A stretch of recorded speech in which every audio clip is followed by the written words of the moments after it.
ሲቲ ገግሞ 2-1 በዛው ሰከንድ ሃፍ ተቀጥቅጦ ማለት ነው። ግን ቢቀጠቀጠ ፖዚሽን ብቻ ነው እንጂ እኮ ምንም የሚያገባ አይመስሉም ነበር። ምንም አንዴ ብቻ ተሞከረሱም ዶላኑም አይሰማም እኮ አይሰማም።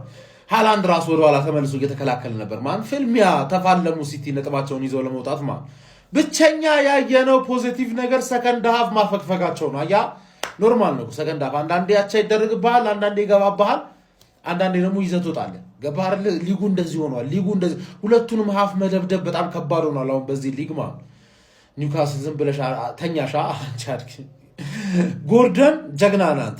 ኢላንጋ የሚባል ደደብ መሀይም ነው ያላጫወተ።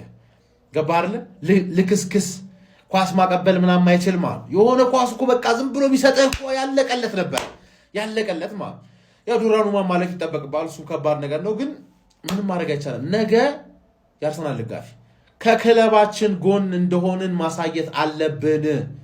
ከክለባችን ጎን እንደሆንን ማሳየት አለብን። ተረዳችሁኝ አይደለ?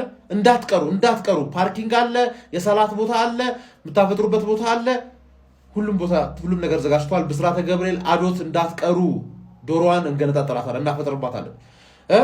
ለክርስቲያን ወገኖቻችን ደግሞ የጾም ዶሮ አለ። እንዴት እንደተሰራ እንዳትጠይቀኝ፣ በ3 ነጥብ አሳይሃለሁ።